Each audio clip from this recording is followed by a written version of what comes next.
19h45 à la télévision Labari. Messieurs, dames, bonsoir et bienvenue à cette nouvelle session d'information du jeudi 18 avril 2019. Cela dit ouverture ce matin d'un atelier de formation des membres des fédérations communales des COJES des régions de Tillabéri et Niamey. Un atelier organisé par ASSO EPT sur le thème droit à l'éducation et à la gestion de l'éducation en situation d'urgence. Le compte-rendu de la cérémonie d'ouverture de cet atelier avec Ariata Salah sur les images de Chebou Guissou. Contribuer à une meilleure prise en charge de l'éducation en situation d'urgence, c'est l'objectif de cet atelier de formation organisé par ASSO EPT, cette organisation de la société civile qui plaide pour une éducation publique de qualité. La présente rencontre, qui est celle du donner et de recevoir, réunit une trentaine de membres des fédérations communales de COJES des régions de Tillabéri et Niamey. Cet atelier rentre, comme vous le savez, dans le cadre de la formation des fédérations communales de COJES sur les droits à l'éducation et la gestion de l'éducation en situation d'urgence. De façon globale, l'objectif que nous enseignons à cette formation, c'est de contribuer à une meilleure prise en charge de l'école même en situation d'urgence. Et de façon spécifique, nous aimerions à travers cette formation outiller les 30 participants des deux régions que vous êtes, notamment Tillabéri et Niamey, sur les instruments internationaux et nationaux en matière de droit à l'éducation. Le deuxième objectif pour nous, c'est d'amener tous les participants à être à mesure d'esquisser des plans et des stratégies locales pour une meilleure gestion de l'école dans le contexte de l'insécurité au Niger. Il n'est un secret pour personne. Certaines de nos localités sont en proie à l'insécurité récurrente. Pour nous, au niveau des ASSO, nous avons trouvé plus logique, vous qui êtes les fédérations communales de COJES, avec lesquelles aujourd'hui, que ce soit tous les partenaires, en tout cas la gestion de l'école ne peut se faire en tout cas en vous mettant en marche. Donc pour nous, nous pensons en vous outillant, en tout cas de ces instruments, vous serez à mesure dans vos différentes localités respectives d'être à mesure de prévoir toutes les situations qui peuvent venir, notamment dans le cadre de la situation de sécurité et la situation d'urgence. Des formations similaires sur la gestion de l'éducation en situation d'urgence sont également organisées dans les régions de Tawa et d'Ifa en proie à une insécurité. Ces formations s'avèrent nécessaires pour trouver des voies et moyens permettant à tout enfant d'étudier. Un autre atelier, mais cette fois-ci d'envergure nationale, s'est organisé par CONID Niger sur le partage des recommandations sur la Convention relative aux droits de l'enfant. Le compte rendu avec Asma Ossedou et Boubacar Souley. Partager les recommandations de 2018 formulées à l'égard de l'État du Niger sur la Convention relative aux droits de l'enfant CDE et la Charte africaine des droits et du bien-être de l'enfant KDBE, tel est l'objet du présent atelier initié par la coalition des organisations nigériennes des droits de l'enfant CONID. Le Niger a présenté des rapports au niveau donc des comités des droits de l'enfant de Genève et d'Addis Abeba.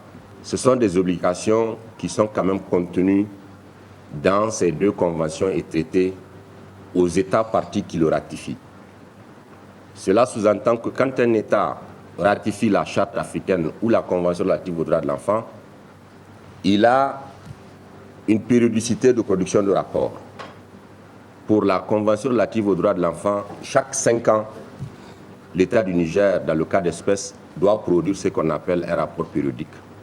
Et chaque 3 ans, sur la Charte africaine sur les droits et le bien-être de l'enfant, à ce niveau également, l'État doit produire un rapport périodique.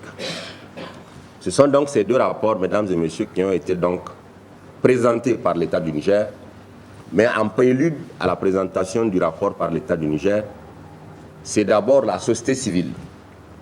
Et la CONID a eu l'honneur, fort de ses 89 ONG membres, de préparer avec l'appui de ses partenaires donc ces deux rapports-là, qui ont été présentés respectivement au Soudan, à Khartoum, et à Genève, en Suisse. C'est donc après la présentation des rapports donc, de la société civile que l'État du Niger est passé. À ce niveau également, nous avions eu le privilège d'assister en tant qu'observateur à la présentation donc, de ces différents rapports-là qui ont eu lieu respectivement à Bamako et à Genève. Dans son discours d'ouverture, le secrétaire général du ministère de la Promotion de la Femme et de la Protection de l'Enfant réaffirme l'engagement de son ministère à soutenir la CONID dans toutes ses activités en faveur de la réalisation des droits de l'enfant. Je vous exhorte donc à accorder une attention accrue aux différentes présentations qui seront faites, mais aussi à vulgariser les recommandations dans vos régions respectives. En outre, je vous invite à ne ménager aucun effort pour contribuer à l'effectivité de l'ensemble de ces recommandations. J'encourage vivement les structures d'enfants et jeunes ici présentes à s'engager de leur côté dans la vulgarisation et le suivi de ces recommandations. Les enfants constituent plus de la moitié de la population nigérienne, comme en témoignent les dernières données publiées par UNICEF Niger, où 58,2% de la population nigérienne ont moins de 18 ans, c'est-à-dire sont des enfants. Aucun développement durable ne peut se réaliser sans la protection, l'épanouissement et l'implication de cette frange dominante de la société nigérienne. Je profite donc de cette occasion pour réitérer à la CONID notre entière disponibilité à la soutenir dans toutes ses initiatives en faveur de la réalisation des droits de l'enfant. Cet atelier qui durera 3 jours est appuyé par Plan International. Une photo de famille a sanctionné la cérémonie d'ouverture. L'utilisation des réseaux sociaux possède des avantages et en même temps des inconvénients. En effet, dans notre pays, des citoyens passent par ces réseaux sociaux pour dire des insultes, surtout à l'endroit des autorités. Qu'est-ce qui explique ce comportement? Élément de réponse dans ce reportage signé Ali Cissé Ibrahim et Chebou Guisso. La société nigérienne dans son ensemble est farouchement attachée aux règles de bonne conduite comprenant entre autres la discipline, la politesse, l'honnêteté et le culte de l'honneur. Cependant, avec le temps, des dérapages s'observent surtout sur les réseaux sociaux où des citoyens, sans tourner cette fois leur langue dans leur bouche, se mettent à proférer des insultes particulièrement à l'endroit des autorités. Alors on se demande qu'est-ce qui peut pousser certains citoyens à de telles extrémités dans une société qui n'a guère cultivé le respect dû aux aînés. Nous l'avons peut-être plusieurs fois dit lors de nos interventions, la frustration, ça conduit à l'agression. Et les jeunes, lorsqu'ils ne peuvent pas agresser, et physiquement, j'allais dire, ceux qui les dirigent, ils se défoulent sur les réseaux sociaux. C'est qui est une très mauvaise chose parce que religieusement, l'autorité mérite beaucoup de respect, l'autorité mérite beaucoup de considération. Maintenant, quitte d'abord aux autorités de revoir leurs copies, d'être davantage proches à leur population, puisque souvent il y a beaucoup de mauvaises interprétations que les gens font des gouvernants. Je pense que c'est ces mythes-là qu'il faut casser et être davantage proche au peuple. Maintenant, pour la jeunesse, je pense que se défouler sur les réseaux sociaux n'est pas la meilleure solution. Parce que quand vous voulez changer quelqu'un, la meilleure façon d'abord, c'est de l'encourager, c'est de le féliciter et lui dire tout ce que vous pensez de lui. Je vous assure que la personne va changer. Mais quand vous commencez par des insultes, d'abord, on ne vous prendra pas au sérieux et l'objectif escompté ne sera jamais atteint. Sans occulter l'influence néfaste de la pauvreté conjuguée à la régression sur le plan éducatif accentuée par la perte des repères moraux, un recadrage s'impose, ne serait-ce que par la redynamisation de l'instruction civique et morale dans les programmes scolaires. Je pense que nous, notre génération, nous étions peut-être cette dernière génération à avoir bénéficié de l'instruction civique. Et aujourd'hui, moi, quel que soit ce que vous allez me payer, vous ne pouvez pas me pousser à aller sur un média ou sur les réseaux sociaux pour insulter quelqu'un. Je ne peux pas le faire parce que j'ai eu la chance d'être éduqué. Donc vous voyez, la question d'éducation civique, elle est extrêmement importante. Et moi, avec ma position, vous le savez, il y a beaucoup de membres du gouvernement, je ne suis pas d'accord avec leur comportement, il y a beaucoup de choses. Mais nous avons des voix. Nous pensons que quand on n'est pas d'accord, on peut être reçu, on peut poser le problème. Mais les autres qui n'ont pas cette chance pensent qu'il faut se défouler sur les réseaux sociaux. Ce n'est pas la solution. Il faut toujours conseiller, chercher à rencontrer la personne et lui dire ce que vous pensez. Et même le chef de l'État, si vous n'êtes pas d'accord avec lui, écrivez-lui. Quand vous lui dites des choses pertinentes, ça va lui atteindre et ça va interpeller la conscience de la personne à se dire que c'est un fils du pays qui m'interpelle, je dois changer. Si c'est dans le bon sens, il faut changer. Les Nigériens sont de nature polie. Il revient dès lors au ministère de la Renaissance culturelle qui cherche l'avènement d'un nouveau type de Nigériens de faire son travail de sensibilisation dans le sens de faire comprendre aux citoyens que le respect des valeurs sociales participe au développement du pays. L'Union pour la démocratie et la République a enregistré une adhésion massive des militants des autres formations politiques à son profit. Cette adhésion a fait l'objet d'une cérémonie le mercredi 17 avril au quartier Bukoti 1 dans le 2e arrondissement communal de Niamey. Le résumé de cette cérémonie avec Adam Soumana et Ibrahim Abdou. Pour une rencontre politique, c'en est une bénéfique pour le leader Tabat d'Amadou Boubacar Sissé, qui enregistre ainsi une adhésion massive de plusieurs centaines de militants issus des grandes formations politiques de la place. Des militants de différents bords politiques qui justifient leur choix à travers une déclaration. Nous, militantes et militants des partis politiques MPN Tishinkasa de la commune Niamey 2, PNDS Tareya de la commune 2, appuyés par les jeunes dit parti MNSD Nassara de Bukoti 1, bureau mixte, bureau des femmes et des jeunes. Amin, commune 2. Avons nous décidé solennellement de quitter les partis précisés ci-dessus pour adhérer au parti IDR Tabat à partir de ce mercredi 17 avril 2019. Nous lançons ainsi un appel vibrant à tous les militantes et militants avertis de Niamey à nous emboîter les pas puisque l'Union pour la démocratie et la République IDR Tabat est présidée par un homme véritablement visionnaire, responsable et soucieux de la cohésion sociale, du développement et surtout de la sécurité nationale de notre cher pays, le Niger. Un choix de ces jeunes hommes et femmes portés sur les idéaux du parti d'Amadou Boubacar Sissé, qui est naturellement allé droit au cœur d'un des membres du bureau politique national de l'IDR Tabat, venu honorer de sa présence cette cérémonie. Nous sommes prêts à travailler la main dans la main avec ces nouveaux venus. Que Dieu vous bénisse, bien entendu. Oh, quelle beauté! Une jeunesse appelée par des jeunes assises, averties, conséquentes, soucieuses de l'avenir de ce pays. Et on jugé utile de venir ici avec nous. Je vous dis, je vous le répète, à Tabat, patron d'être ancien, je suis gargarisé d'être ancien dans le parti. Et tenter de mettre la main les gens qui vont nous arriver, et bien nous sommes sur la même ligne. Vu l'adhésion massive de ces jeunes femmes et hommes, nous sommes heureux de dire que l'IDR Tabat sera l'une des plus grandes parties de la capitale de Niger et au-delà du niveau national. Cette mobilisation de militants prouve à suffisance qu'il faut désormais compter avec l'IDR Tabat sur l'échiquier politique du 2e arrondissement communal de Niamey. Aussi, force est de constater que le parti d'Amadou Boubacar Sissé ne fait que gagner du terrain ces derniers temps avec des adhésions massives de militants d'autres partis politiques à son profit. Du sport dans cette édition avec les préparatifs de l'Assemblée générale ordinaire de la Fédération nigérienne de football FENIFOOT. Cette année, c'est la capitale du fleuve, Tillabéri, qui accueillera l'activité. C'est dans ce reportage signé Ibrahim Tikire et Halidou Brema. C'est ce samedi 20 avril 2019 que se tiendra à Tillabéri l'Assemblée générale ordinaire de la Fédération nigérienne de football FENIFOOT. À 24 heures de la manifestation, le comité d'organisation présidé par le président Sani Otis met les bouchées doubles pour la parfaite réussite des travaux. Il y a déjà des délégués qui sont déjà sur place.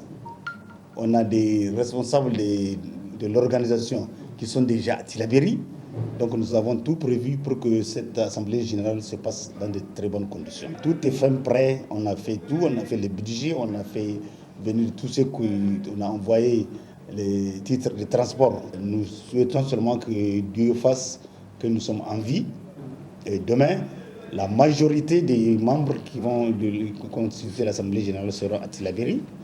Surtout les délégués, les 114 délégués doivent passer la nuit à Tillabéri. Plusieurs points sont inscrits à l'ordre du jour de l'Assemblée générale ordinaire de la FENIFOOT prévue à Tillabéri. L'Assemblée générale ordinaire, c'est pour faire la situation de nos activités durant la saison passée. la saison 2017-2018. On l'a convoqué conformément à notre statut. Tous les membres actifs qui sont affiliés à la fédération ont reçu la convocation.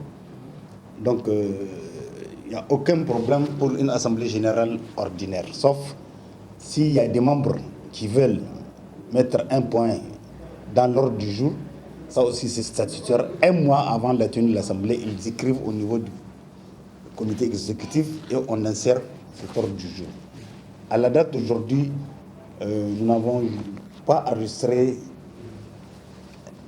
une intervention ou un point qu'un membre actif a demandé. Sauf que j'ai vu une lettre qui est venue il y a une semaine ou 10 jours d'un club qui demandait une intervention. Ça, il n'a pas besoin d'écrire une lettre. S'il veut faire une intervention, si c'est un point qu'il veut faire, ça, voilà les règlements qui disent. Mais l'Assemblée générale étant souveraine, on fait l'ouverture, on fait lecture des PV des activités de la FENIFOOT, on fait la citation financière et avant on adopte d'abord le PV de l'Assemblée générale passée qui s'est tenue à Tawa. L'Assemblée générale ordinaire est une instance au cours de laquelle les acteurs actifs du football nigérien débattront de plusieurs aspects liés à la pratique du football dans notre pays. Culture, parlons-en également dans cette édition avec Ousmane Mamoudou dit Kal et un jeune artiste nigérien très talentueux. Il fait partie des rares jeunes à jouer d'un instrument. Il est chanteur, rappeur et plein d'avenir, selon Abdrazak Léo et Halidou Brema. Très bonne réception à vous.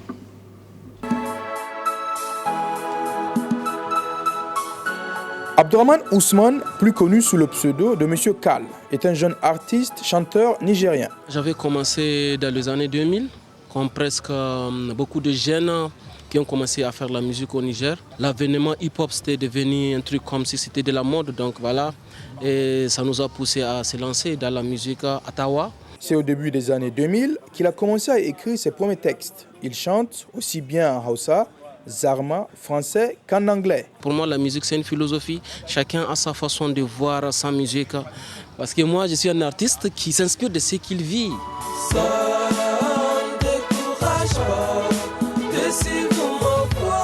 C'est au sein du groupe BMA, qui signifie Big Men of Adair, qu'il commence sa carrière. Le groupe n'ayant pas connu de succès, en 2003, Kal forme un deuxième groupe appelé Wassa Boys, qui a connu beaucoup de succès à Tawa.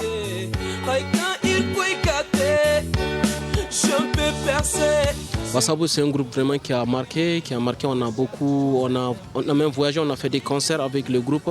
On a gagné des trophées comme Rap Aïr en 2006. Et c'est à la même année que j'avais quitté le groupe pour embrasser une carrière solo.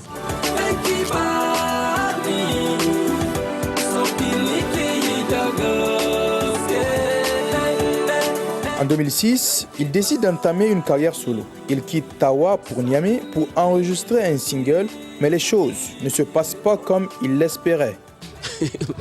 Ça n'a pas été facile, franchement, ça n'a pas été facile. Je marchais de chez moi jusqu'à Arobanda, à pied. Hein. Le comble, je n'ai pas eu la chance d'enregistrer cette année-là. Je suis rentré à Tawa parce qu'il y a la maman qui s'inquiétait, elle voulait voir son fils, il veut que son fils revienne.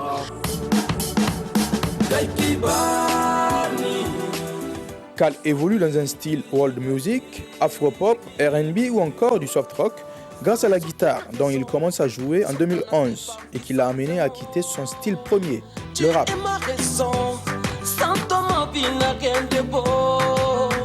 Là, présentement, je suis en train de faire une musique que je voulais vraiment offrir à mon public, qui est un public nigérien. Mais sinon, j'ai une autre vision de la musique. C'est un album qui a un mélange. Parce que c'est un album qui, depuis mon début jusqu'à aujourd'hui, tu peux trouver un peu du rap dedans, de l'afro dedans, du chant dedans.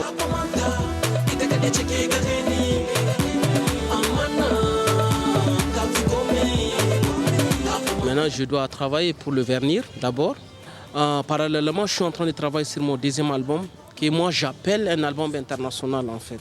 Aujourd'hui, M. Kal est connu partout sur les scènes nationales, mais aussi à l'international où plusieurs de ses clips passent sur les chaînes de musique internationales.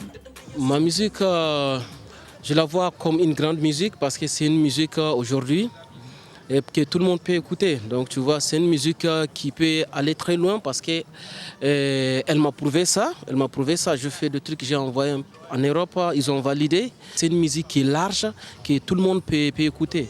Son plus grand rêve, vivre pleinement de son art et continuer à caresser sa guitare, l'instrument dont il joue depuis 2011 et qui est devenu depuis sa source d'inspiration, sa compagne et son arme. Je dis respect à tous ces gens-là qui croient à ce qu'on fait, ces gens qui croient à notre musique et nous soutenir. Leur soutien, c'est la chose la plus importante pour nous qui peut nous donner la force d'avoir le courage de faire et d'aller de l'avant. Kafamanta, idekadecheke gareni, amana, dafikomi, idekadecheke gareni.